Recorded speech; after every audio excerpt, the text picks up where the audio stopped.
What is going on, everyone? This is Eric coming at you from just outside of Hartford, Connecticut. Today, we're going to look at week 4 of the NFL season. And this was an interesting week. We're going to jump in here and start, as always, with the Thursday night game, which was between the winless Denver Broncos and the winless New York Jets. Not that exciting of a game if you like defense, but if you like offense, it was decent. So, of course, we saw that play where Sam Darnold sacked himself for the Jets. Yeah, that's been all over the internet right now. He tripped up on himself, and it basically summed up the Jets. Now, this team misses Le'Veon Bell, you can tell, but at the same time, Le'Veon Bell wasn't doing that hot. And on the flip side for Denver, Melvin Gordon looked very good, got a pair of touchdowns on the ground, so he had himself a good game. Denver wins 37-28. Then we get to Jacksonville at Cincinnati, and this again was a battle of two underachieving teams. And again, this game was dominated by one team who had a better running back, that would be Cincinnati, as Joe Mixon tallied 3 rushing touchdowns and essentially carried the Bengals to a 33-25 victory over Jacksonville. Pretty interesting game because the Jaguars, for some strange reason, didn't really go with the run. They went more with a pass-oriented game, which is surprising against the Cincinnati run defense, which is not very good, but that's why they lost. So, good win. Burrow's first career NFL win. Congratulations. Then we have the Cleveland at Dallas game, and oh my goodness me, this game was something. Dallas gets blown out early on, ends up coming back, and then they end up blowing the game. And of course, we saw that point there where the Cowboys go to kick it, the Browns go to kick an extra point. It gets blocked, and we had a little bit of a Leon Lett moment where the Cowboys player, special teamer, touches the ball, doesn't get a handle on it, ends up going into the end zone, and the Browns recover it. So it should have just been an extra point, ends up becoming a 2-point conversion. I was watching that with my dad, and we're both like, what? What are they going to do? It's a 2-point conversion, right? Yeah, right?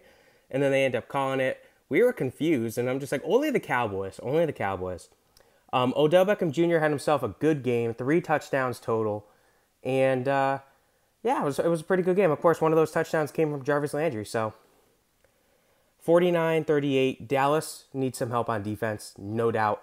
Dak's looking good, but they need to figure out what's going on that defense. Then we have the New Orleans Saints at the Detroit Lions, and this game was interesting. So Detroit takes an early lead, but then Drew Brees turned it on, started connecting with a lot of players, including obviously Kamara. He started developing. Tre'Quan Smith started having a good game. And New Orleans ends up taking this game 35-29. Detroit scores a late touchdown, converts the 2-point conversion, makes it a 6-point game, but does not get the onside kick. So New Orleans wins. Good victory by them, again, 35-29. Then we get to the Seattle at Miami game. This was expected to be more of a blowout than it was. So obviously Chris Carson did come back after that dirty play by the Cowboys defensive tackle Tristan Hill. And he had himself a good game. He had a pair of rushing touchdowns, including one right in the beginning of the game after a Dolphins turnover. So at this point, a lot of people are starting to call for Tua to start for Miami because Fitzpatrick did not look great. He wasn't looking great.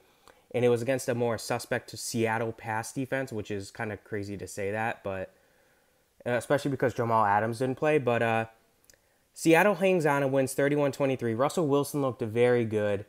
And again, the Dolphins hung in there. It speaks credit to the Miami Dolphins. I mean, congratulations. It wasn't a victory, but you hung in against Seattle. We have the Los Angeles Chargers at the Tampa Bay Buccaneers.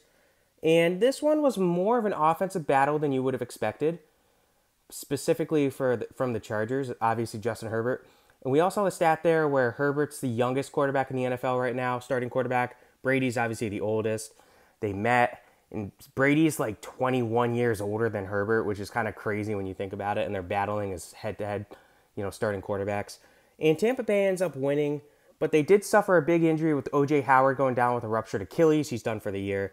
That's why you have Gronkowski, I suppose. Gronkowski's going to start getting more passes, but Tom Brady had himself a great game, 5 passing touchdowns, and Herbert hung in there as well. So I'm pretty impressed with that.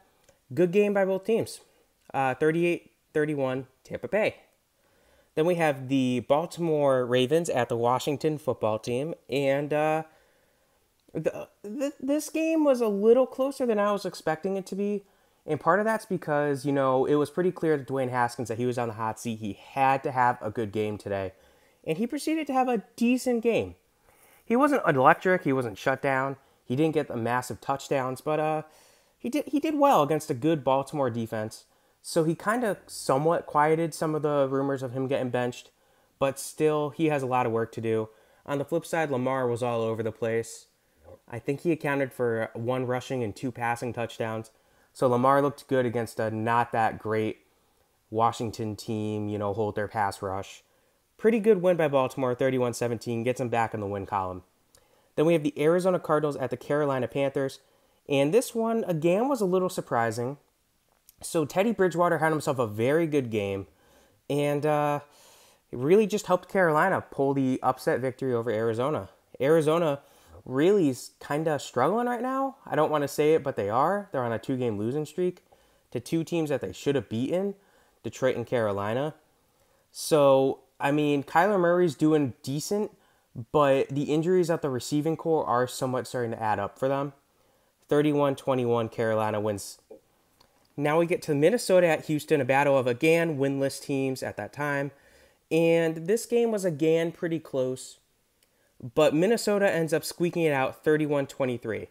So, obviously, there was a play at the very end of the game, 4th down and 5, I believe it was. 4th and goal on the 5, I should say. And Watson throws it to Will Fuller, and Fuller manages to just not catch it.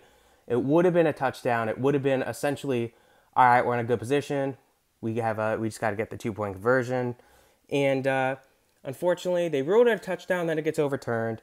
And that was essentially what killed the team, and the Vikings would win the game. Obviously, now the big moment, the big news story is Bill O'Brien, head coach GM of the Texans, has been fired. So the first NFL coach to fall is Bill O'Brien. Not really surprising, but at the same time, they were very, very, very close to making it to the AFC Championship last year.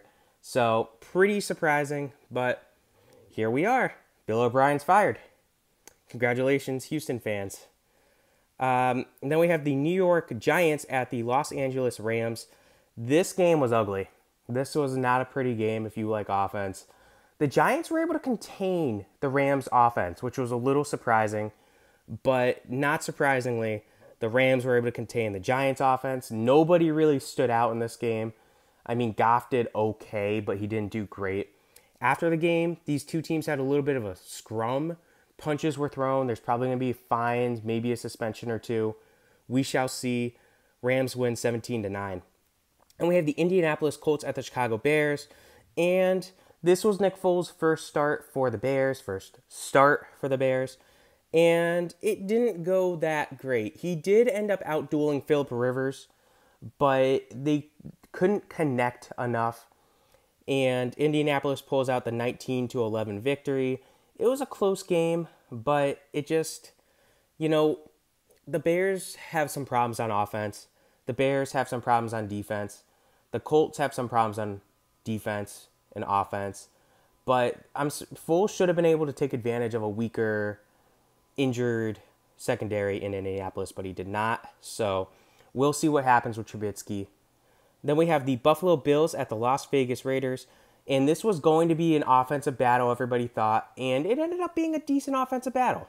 So Stephon Diggs had a pretty good game. 6 catches for 114 yards or something like that for Buffalo.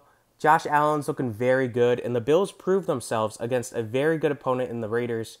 Now, the Raiders, of course, they're not elite. They're not electric. They're not 100%. But they're a very good team. And they had a good game against Buffalo, but Buffalo was able to sneak by 30-23. No real great rushers in this game. And we get the Sunday night game, which was Philadelphia at San Francisco. And if you asked me who would win this game, I would have said San Francisco. But the Eagles pull off the upset victory, 25-20. Now, if you're a 49ers fan, you're going to start talking about injuries. I'm going to counter you and say, well, the Eagles are dealing with more injuries than you. And it's true, but both teams seemingly are dealing with injuries in different positions. So, like the 49ers defensive lines dealing with injuries, the Philadelphia offensive lines deal with injuries. So no one could take advantage of that matchup. Eagles receiving core is dealing with injuries. The 49ers linebacking core is dealing with injuries. So it's just kind of a mess. It was a really garbage game to an extent. Obviously, the Philadelphia secondary is dealing with injuries. The San Francisco quarterback, they were on their backup quarterback.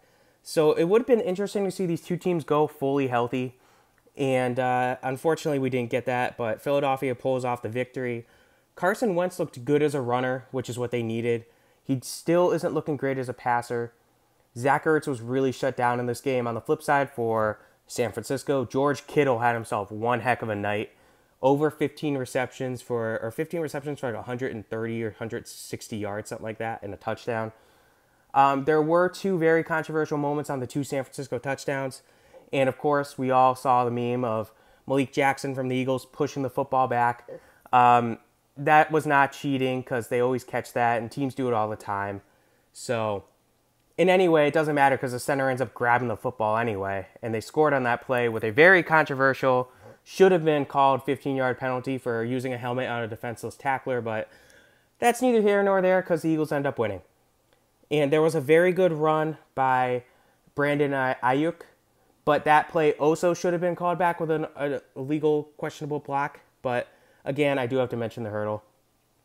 Then we have New England Patriots at Kansas City Chiefs. And this was an interesting game. This game was supposed to be played Sunday around 4 or 4:30. But due to Cam Newton testing positive for the coronavirus, the game got suspended until Monday.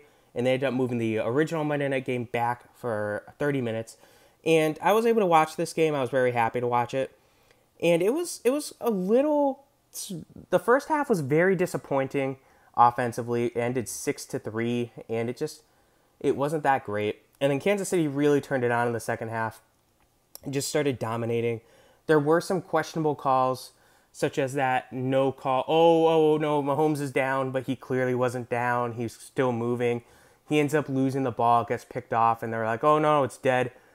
Belichick was too upset, and he should have thrown a challenge flag immediately, but he was arguing with the refs, and Kansas City got the punt off. But it was a very questionable play. Kansas City wins 26-10, but that one play could have very well decided the game. Then we have Atlanta at Green Bay for the final game of the week.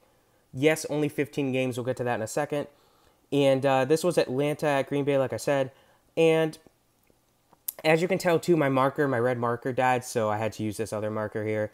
But this game was pretty surprising. Atlanta, obviously, Calvin Ridley was active, but he didn't get any receptions. So that's a little bit of a red flag. He wasn't 100% healthy. Speaking of not healthy receivers, Devontae Adams was inactive for Green Bay. And, you know, Aaron Jones had a good game. Aaron Rodgers had a good game. And Green Bay would pull off the victory 30-16. Dan Quinn's time in Atlanta very well might be up. I would not be shocked to see him get fired this week, but I think he still has a few more weeks left. And then, of course, we had Pittsburgh and Tennessee. These teams were supposed to play this week, but Tennessee had a COVID outbreak, so they ended up having their game. They have something like 16 or 18 people now. No, it's up to 20 at this point. 20 people in their organization have tested positive for COVID. So who knows if they're going to even play week 5 or even week 6. We'll see what happens. Pittsburgh obviously has to take their bye this week. They're not happy about it. Juju Smith-Schuster made a big to-do about it, saying it's not fair. We already practiced Monday, and now we get, now they give us our quote-unquote bye.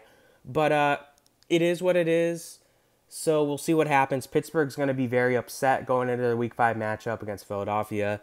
Tennessee's supposed to play Buffalo, I believe it is. It's either Buffalo or Vegas, but we'll see what happens.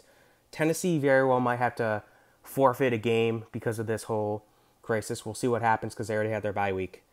So how do the standings look at this point in time? We'll start with the AFC East. Buffalo has sole possession of the AFC East with a 4-0 record. New England's right behind them at 2-2. Miami sits 1-3. New York Jets, one of the few winless teams left, at 0-4. In the NFC East, or should we call it the NFC least, the Eagles, who went into the Sunday night game without a win, now have sole possession of the NFC least with a 1-2-1 record.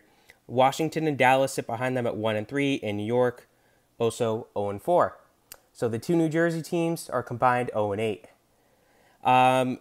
Quick side note here, Dallas could very well be 0-4 at this point in time. If Atlanta didn't do what Atlanta does and blow leads, Dallas could very well be sitting at 0-4. So they need to figure a lot out. Mike McCarthy might not have been the right hire. AFC North. So Pittsburgh sits in sole possession right now with a 3-0 record because remember, they were supposed to play, but they did not. Baltimore and Cleveland sit behind them at 3-1. Baltimore winning that head-to-head Week 1 matchup against Cleveland very well might get them. It's paying dividends right now. Cincinnati sitting in last at 1-2-1. In the NFC North, Green Bay sits sole possession of first at 4-0. Chicago right behind them at 3-1. Detroit and Minnesota both sitting at 1-3. So we'll see what happens with the NFC North, but Green Bay is looking like the front runners in this division. AFC South, Tennessee sole possession right now at 3-0. We're going to see what happens with the COVID, but then we have Indianapolis at 3-1, Jacksonville 1-3, and Houston without a head coach 0-4. And again, if you're a Houston fan, yes, you got rid of Bill O'Brien, but guess what? You don't own your first or second round picks this year, so you can tank all you want. It doesn't matter. In the NFC South, Tampa Bay is in sole possession of first. Very good for them. Yeah, I mean, Brady's looking very good. New Orleans and Carolina are both sitting at 2-2. New Orleans really looking good again. They need to figure out a little bit on defense, but they're getting better. In Atlanta, dead last 0-4. AFC West, we have Kansas City really just run away with this division. They're the first team in the NFL history to start 4 consecutive seasons with a 4-0 or better record. So, shout out to them. Then we have the Las Vegas Raiders at 2-2, and the Chargers and Broncos both sit at 1-3, respectively. In the NFC West, Seattle sits in sole possession at 4-0. The Rams are 3-1, looking very good.